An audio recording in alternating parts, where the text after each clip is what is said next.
दोस्तों, एक तरफ लोकसभा चुनाव के दूसरे चरण की वोटिंग चल रही है, यानी मतदान चल रहा है।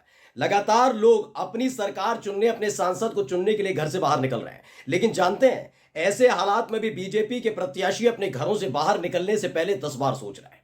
यह अलग अलग जगह हो रहा है, क्योंकि जो प्रत्याशी इस वोटिंग के दौरान भी अपने घरों से बाहर निकल रहे हैं, वो भी कूटे जा रहे हैं। आज मैं एक एक तस्वीर दिखाने जा रहा हूं कि एक तरफ दूसरे चरण का मतदान हो रही है, वोटिंग हो रही है, तो वहीं दूसरी तरफ भारतीय जनता पार्टी के प्रत्याशियों को लाठी, डंडे, पत्थर लेकर खदेड़ दिया जा रहा है, वो भी सुरक्षा कर्मियों के बीच। नमस्कार, मैं हूं प्राज्वल गौतम और आप देख रहे हैं टाइम्स एक्सप्रेस। वैसे तो मैं आपको लगातार कभी राजस्थान, कभी पश्चिमी उत्तर प्रदेश, कभी पंजाब, कभी हरियाणा, हर जगह की तस्वीर दिखा रहा हूं, लेकिन वो प्रचार के दौरान की भी थी। लेकिन इन सब के बीच अगर वोटिंग हो रही हो, चुनाव चल रहा हो और चुनाव के बीचम बीच में अगर इस तरीके से कुटाई कर दी जाए, तो जी हाँ, कुछ ऐसे ही हालात पैदा हो रखे हैं। इनको लगा था कि सुरक्षा कर्मियों के बीच हैं, बड़े लंबे चौड़े काफिले के बीच हैं, गाड़ी में कहीं छिप जाएंगे, दिख नहीं पाएंगे, अपने समर्थकों के बीच जाएंगे, वहां उनसे वोट मांगेंगे, फोटो खिंचवाएंगे और वापस घर लौट जाएंगे। कम से कम साख तो बचेगी कि हाँ, हमने प्रचार किया, घर में नहीं बैठे थे। लेकिन देखिए, जैसे फिर से घर से बाहर निकले, इस बार नए नवेले बीजेपी के प्रत्याशियों को कूट दिया गया है। कुछ खबर दिखा रहा हूं, पहले ये वीडियो देखिए।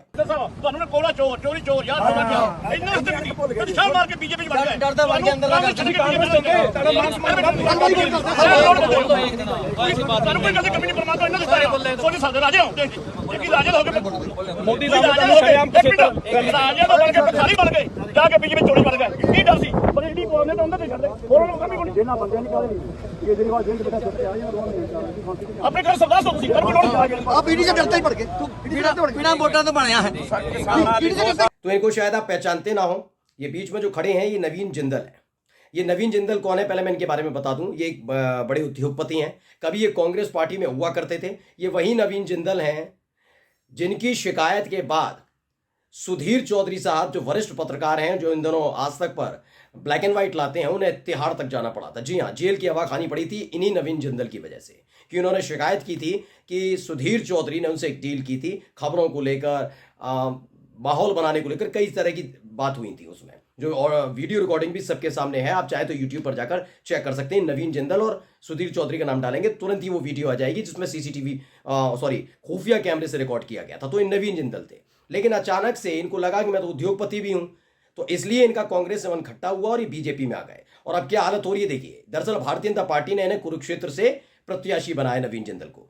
रमनदीप सिंह मान लिखते हैं, कुरुक्षेत्र के बीजेपी लोकसभा प्रत्याशी नवीन जिंदल से सवाल पूछे गए, जवाब यहां भी नहीं दिए गए। कई सवाल पूछे जा रहे थे, जो मैं लगातार आपको बता भी रहा हूं, किसानों का आंदोलन, ये वो। अब नवीन जिंदल के साथ हो क्या रहा है, घिर गए।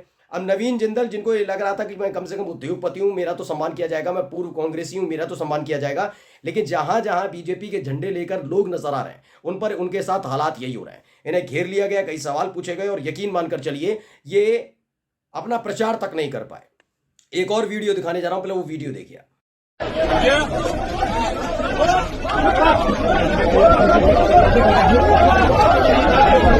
तो ये भीड़ भाड़ आप देख रहे होंगे, हाथापाई के हालात, हंगामा, ये क्या हो रहा है मालूम है? ये बीजेपी के प्रत्याशी के साथ खेल किया जा रहा है। इसे भी रमनदीप सिंह मान ने ट्वीट किया और क्या लिखा, गांव सिसरौली रोहतक ने बीजेपी लोकसभा प्रत्याशी अरविंद शर्मा से सवाल पूछे और बहुत गर्मजोशी से उनका स्वागत किया। ये वीडियो में आप देख सकते हैं।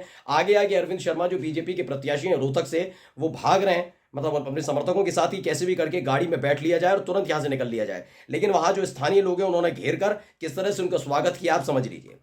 आगे लिखते हैं, कहा था ना, गांव में घुसोगे तो बीजेपी नेताओं को सवालों का जवाब देना पड़ेगा, और अगर सवाल का जवाब नहीं दिया तो गांव में स्वागत होगा, ऐसा स्वागत जो आप सारी उम्र नहीं भूलेंगे।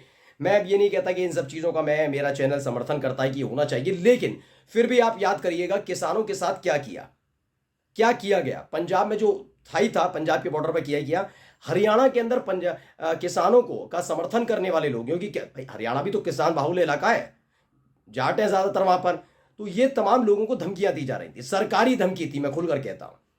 उस समय मनोहर लाल खट्टर मुख्यमंत्री थे, उन्होंने बकायदा प्रचार करवा दिया था, माइक से अनाउंस कराया था एक एक गांव में पुलिस के जरिए कि अगर किसानों का किसी ने भी समर्थन किया, जो दूसरा किसान आंदोलन शुरू हुआ है पंजाब से हरियाणा होते हुए दिल्ली जो जाना चाहते हैं किसान, अगर उनका समर्थन किसी ने भी किया, किसी भी किसान ने किया, अपनी गाड़ी, अपनी ट्रैक्टर, अपने वाहन का इस्तेमाल किसान आंदोलन में किया, तो उनके पासपोर्ट रद्द होंगे और बड़ी कार्रवाई उनके खिलाफ की जाएगी, सख्त कार्रवाई की जाएगी। बकायदा अनाउंस कराया गया था, आपके अपने चैनल टाइम्स एक्सप्रेस ने वो खबर भी दिखाई थी। तो सोचिए उस दौरान किस तरह के हालात थे। हर किसी ने देखा था, हर किसी ने, पहले किसान आंदोलन में भी और दूसरे में भी। दूसरे में जब ऐलान किया गया कि पंजाब के किसान हरियाणा से चलकर दिल्ली आएंगे, उसी वक्त हरियाणा बॉर्डर पर, फिर दिल्ली में, वहां रास्ते बंद कर दिए गए। जो दिल्ली में रहते हैं, जो लोग मेरा वीडियो देख रहे हैं, वो जानते होंगे किस तरीके से वहां पर एक एक बॉर्डर पर बैरिकेडिंग कर दी गई थी, बड़े बड़े पत्थर रख दिए गए थे और कील ठोक दी गई थी, जिससे अगर उन पत्थरों को हटाकर कैसे भी आगे आगे की कोशिश करें तो उन कीलों से उनके टायर पंचर हो जाए और ये आगे तक ना आ पाए। मतलब मोदी जी की नींद में खलल ना पड़े, उसके लिए पूरा इंतजाम किया गया था किसानों को रोकने के लिए। लेकिन किसानों ने कहा कोई बात नहीं, आपने सत्ता के दम पर बहुत अच्छा किया, आपने जिस तरीके से हमें रोका, आपने जिस तरीके से हमारा बहिष्कार किया, जिस तरह से पुलिस के दम पर हमें रोका गया, बदसलूकी बदतमीजी की गई, कोई दिक्कत नहीं। क्योंकि ये जो पूरा का पूरा प्रचार और ये आंदोलन हुआ था, ये लोकसभा चुनाव से 2-3 महीने पहले हुआ था, फरवरी के करीब। उनको मालूम था कि लोकसभा चुनाव होंगे तब हम जवाब देंगे, लेकिन ये भूल जाते हैं। मुझे लगता है सत्ता में बैठे हुए लोग मासूम बहुत हैं। ये इतना भूल गए कि जब चुनाव देरी पर है तब आप किसानों के साथ ऐसा व्यवहार कम से कम मत करिए बिल्कुल भी किसानों के साथ ऐसा व्यवहार।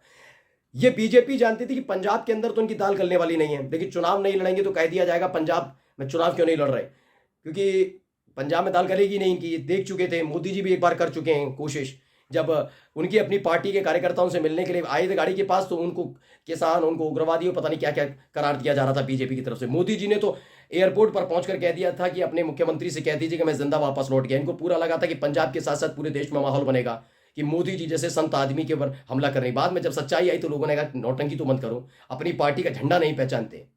जो फोटो आई थी निकल के, उसमें दिख रहा था कि जो व्यक्ति आए थे उनके पास मिलना चाहते थे, मिल नहीं पाए थे सिक्योरिटी की वजह से, उनके हाथ में बीजेपी का झंडा था।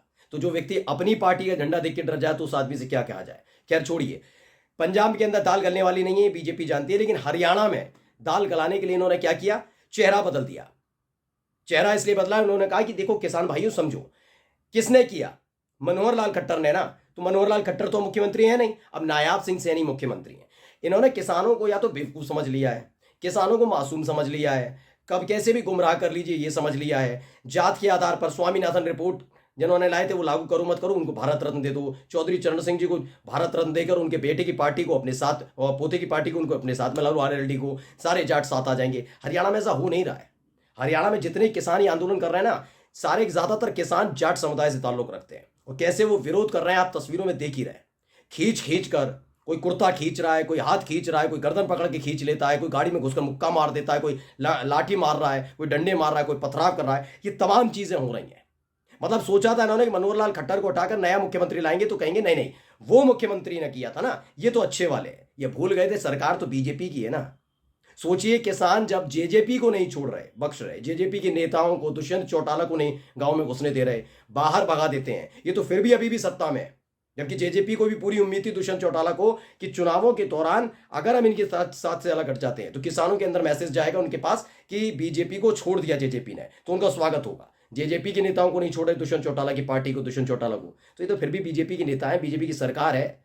ये वो दौर नहीं है जिस दौर में आप अपनी बातें कहकर लोगों को गुमराह कर लेते थे। इस देश का किसान, इस देश का नौजवान, इस देश की महिलाएं, इस देश के बच्चे, इस देश की जनता पूरी तरह से सजग हो चुकी है। वो जानती है कि किस तरीके से लोगों को गुमराह किया जाता है। नमस्कार।